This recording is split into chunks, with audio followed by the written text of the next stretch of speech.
السلام علیکم ریڈرز، کیسے ہیں آپ سب لوگ؟ امید ہے آپ سب لوگ ٹھیک ہوں گے اور مزے میں ہوں گے۔ تو میرے بیک گراؤنڈ سے پیچھے سے آتی ہوئی وائسز کو آپ لوگ اگنور کیجیے گا، اور ابھی کے لیے آپ کے لیے اتنا سا ٹاسک ہے کہ جلدی سے چینل کو سبسکرائب کر دیں، ایپیسوڈ کو لائک کر دیں اور شیئر لازمی کیجیے گا، اور ہمیں کمنٹس میں بتائیے گا کہ آپ کو کس ٹائپ کے ناول پسند ہیں، کوئی بھی حویلی بیس، کانٹریکٹ بیس یا روٹ ہیرو بیس، تو اگلی ہم ویڈیوز پر بنائیں گے۔ تو چلیں آج کے ایپیسوڈ شروع کرتے ہیں۔ کس نمبر 1 رائٹر ایمن رضا۔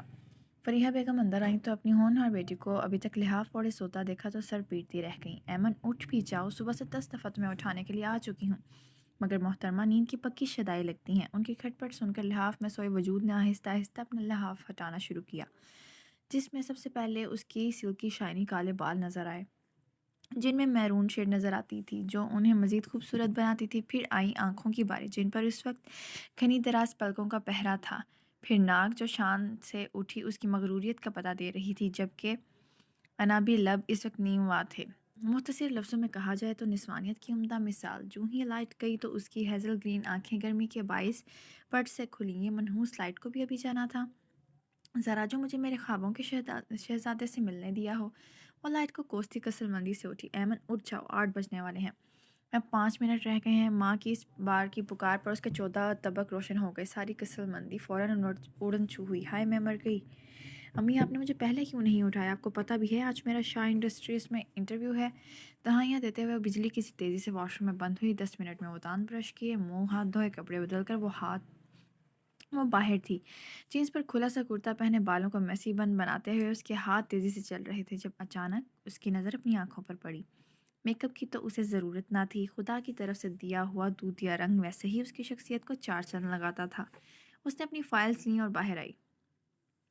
امی آپ نے بتایا نہیں کبھی میری آنکھوں کا رنگ کس پر گیا ہے، جبکہ ہمارے خاندان میں تو کسی کی آنکھوں کا رنگ ایسا نہیں۔ اس کی ہر دفعہ کے پوچھے سوال کو فریحہ بیگم نرمی سے ٹال گئی۔ ارے کہاں جا رہی ہو؟ ناشتہ کر کے جاؤ۔ نہیں امی، لیٹ ہو رہی ہوں، آپ کو پتہ ہے نا اس جاب کی ہمیں کتنی ضرورت ہے۔ پاپا کی پینشن سے گھر کا خرچ مشکل سے پورا ہوتا ہے، اگر یہ جاب ہمیں مل گئی تو آپ کو بھی سلائی کرنے کی ضرورت نہیں پڑے گی۔ اس نے اپنی ماں کے ہاتھ عقیدت سے پکڑ کر چومے، اور ویسے بھی ہمارے نام نہاد رشتہ داروں نے تو ابا کے چاہتے ہی آنکھیں بدل لیں، اس نے دکھ سے کہا، اور اپنی ماں کا پریشان چہرہ دیکھ کر ان کا ماتھا چوما اور خدا حافظ کہتی ان سے دعائیں لیتی اپنی نئی منزل کی طرف چل پڑی۔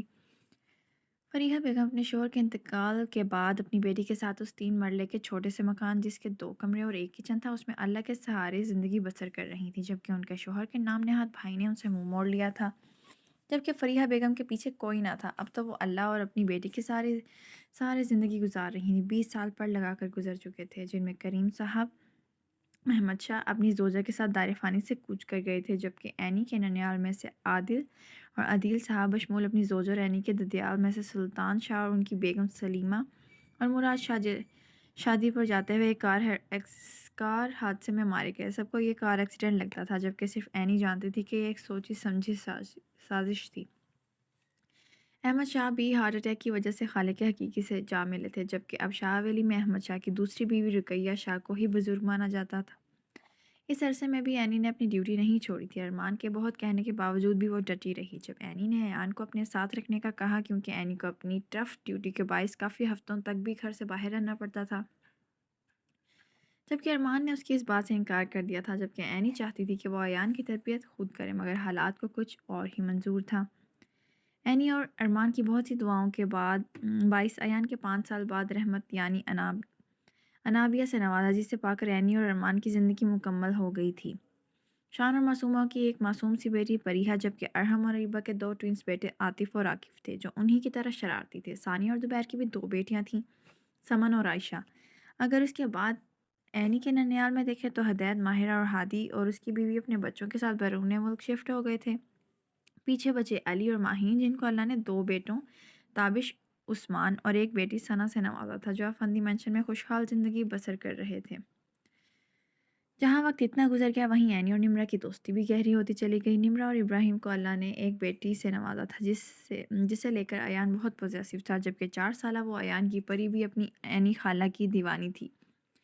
جب اینی کے گھر جاتی فوراً اس کی گود میں چڑھ جاتی۔ اینی کو بھی اپنی یہ پری بھی اتنی ہی عزیز تھی، کیونکہ یہ پوری اس کی ڈٹو کاپی تھی۔ وجہ یہ تھی کہ پریگنینسی میں بھی نمرہ نے اینی کو اتنا سوچا اور اتنا دیکھا کہ اس کی پری بالکل اینی پر گئی تھی، جبکہ اس کی اپنی بیٹی انابیہ پوری ارمان پر گئی تھی۔ کیسا ہوتا ہے گائز، آپ بتائیں، جس کو سوچیں کیا بچے ویسے ہی ہوتے ہیں۔ لیکن جب پری 4.5 سال کی ہوئی تو ایک کار ایکسیڈنٹ میں نمرا اور پری لپیٹ میں آئے۔ نمرا کو زخمی حالت میں تو ڈھلوان سے لٹکی گاڑی میں سے نکال لیا گیا، مگر پری کہیں نہیں ملی۔ سب کا کہنا تھا پری کھائی میں گر چکی ہے۔ نمرا کی حالت بہت کریٹیکل تھی، اوپر سے جب اس کو پتہ چلا کہ وہ اپنی پری کھو چکی ہے تو وہ شدید صدمہ لیتے ہوئے کوما میں جا چکی تھی۔ 20 سال گزرنے کے بعد بھی ابراہیم نے اسے وفا کرتے ہوئے کسی اور کو اپنی زندگی میں جگہ نہ دی اور اپنے آپ کو بزنس میں مصروف کر لیا۔ جہاں صبح کے 11 بج چکے تھے، وہیں ایک وجود دنیا جہاں سے غافل منہ کے بل اوندھا لیٹا اپنی پری کے خوابوں میں کھویا تھا۔ قداور کھڑکیوں پر اس وقت موٹے اور خوبصورت ڈیزائن کے فرش کو چھوتے کرٹنز آویزا تھے، جن کی وجہ سے کمرے میں صبح کے 11 بجے کے باوجود خوب اندھیرا تھا۔ اسی اثنا میں روم کا دروازہ خاموشی سے کھلا اور کوئی دبے پاؤں اندر داخل ہوا اور آتے ہی اے سی کی یخ بستہ ہواؤں نے اس کا استقبال کیا۔ اف، یہ لڑکا بھی نہ! آنے والے نے تعصب سے اسے دیکھا اور آگے بڑھتے ہوئے کرٹنز کھڑکیوں پر سے ہٹائے، جن کے باعث سورج کی روشنی چھن سے سوئے وجود پر پڑی، جس نے کسل مندی سے اپنی خوبصورت آنکھیں ماں کی۔ موم، اس نے خمار آلود آواز میں کہا۔ اس نے اپنی خوبصورت ماں کو دیکھا جو روز کی طرح آج بھی اسے اٹھانے آئی تھی۔ اس نے اپنے بیٹے کی آواز پر اسے دیکھا جو نیم و ہیزل گرین آنکھوں سے سنہری رنگت لیے انابی لب پر مسکراہٹ سجائے شرٹ لیس وجود کو کمفرٹر میں چھپائے اسے پیار سے اپنے پاس بلا رہا تھا۔ اینی نے بے ساختہ ماشاء اللہ کہا اور آگے بڑھ کر اس کا ماتھا چوما۔ اٹھ گیا ہمارا بیٹا؟ مام، آپ کو تو پتہ ہے میں آپ کے اٹھانے پر ہی اٹھتا ہوں، اس نے اینی کے ساتھ لپٹتے ہوئے کہا۔ وہ بچپن کی طرح بھی اینی کے لیے اتنا ہی پوزیسو تھا۔ اینی اس کی بات پر مسکرائی اور آفس اس کا کیا؟ 25 سالہ ایان کامیاب بزنس کا ابھرتا ہوا سورج تھا، جس نے اپنی ذہانت سے نہ صرف پاکستان میں بلکہ بیرون ملک میں بھی شاہ انڈسٹریز کو بلندیوں تک پہنچا دیا، جس کے باعث ان کی کمپنی دنیا کے ٹاپ 5 کمپنیز میں سے ایک تھی۔ آج ڈیڈ آفس جائیں گے اور میں آج کا سارا دن آپ کے ساتھ گزاروں گا۔ اس کا آگے کا لاہے عمل سنتے اینی مسکرا دی، جو اس کی جان کل تک نہ چھوڑنے والا تھا۔ یہ منظر ایک نیم اندھیرے کمرے کا، جہاں کی ہر چیز اسے اپنے مالک کے اعلیٰ ذوق کا پتہ دے رہی تھی، لیکن جو اس کمرے کو سب سے منفرد بناتا تھا وہ تھا ہر دیوار پر ایک لڑکی کی تصویر کا ہونا۔ دفتر کمرے میں موونگ چیئر کی آواز گونجی، جو کہ اس پر بیٹھے وجود کے ساتھ آگے پیچھے ہو رہی تھی۔ کرسی پر برجمان شخص کی عقابی نظریں دیوار پر لگی اس لڑکی کی لارج سائز تصویر پر تھیں، جو اپنے آنے والے کل سے انجان کھل کر مسکرا رہی تھی۔ وہ شخص اٹھا اور اس تصویر کے پاس آیا اور اس تصویر پر ہاتھ پھیرنے لگا۔ بہت جلد تم سے ملاقات ہوگی ڈارلنگ، اس کی سرد آواز کمرے میں گونجی، جو کسی انہونی کا پتہ دے رہی تھی۔ بہت جلد تم میرے پاس آؤ گی، میری قید میں۔ تو چلیں، ایپیسوڈ فرسٹ یہاں ختم ہوتی ہے، سیکنڈ کو شروع کرتے ہیں۔ جس نے ابھی تک ایپیسوڈ لائک نہیں کی، لائک کر دیں، چینل کو سبسکرائب ضرور کیا کریں ڈیئر ریڈرز، کیونکہ یہ ہماری بہت محنت لگتی ہے اس پر۔ تو آپ اگر ایک سبسکرائب کر دیں گے تو آپ لوگوں کو کیا جائے گا، الٹا آپ کو ہماری دعائیں ملیں گی۔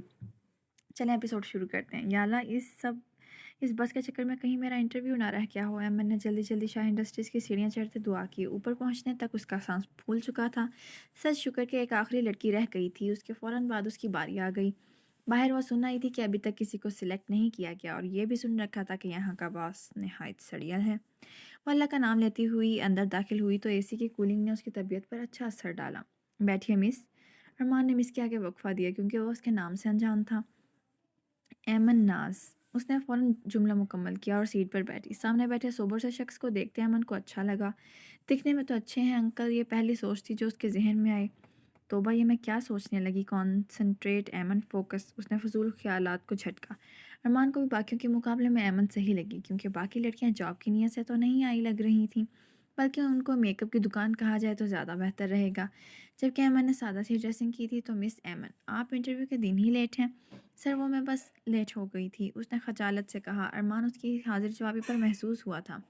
آپ یہ جاب کیوں کر رہی ہیں؟ ارمان نے سوال کیا۔ سر، مجھے شوق ہے، لیکن اگر اس وقت آپ اسے میری مجبوری کہیں گے تو زیادہ اچھا ہوگا۔ مجھے یہ جاب اپنی قابلیت کے ظاہر کرنے کے ساتھ اپنی ضروریات زندگی کو پورا کرنے کے لیے بھی چاہیے۔ کیسی ضروریات؟ ارمان نے پور سوچ لہجے میں کہا۔ سر، اب تک میری والدہ مجھے کپڑے سلائی کر کے محنت سے پالتی آئی ہیں، اور اب یہ میری ذمہ داری ہے کہ انہیں آرام دوں۔ اس نے نہایت سلیقے سے جواب دیتے ہوئے بات ختم کر دی۔ اور اگر یہ جاب آپ کو نہ ملی تو؟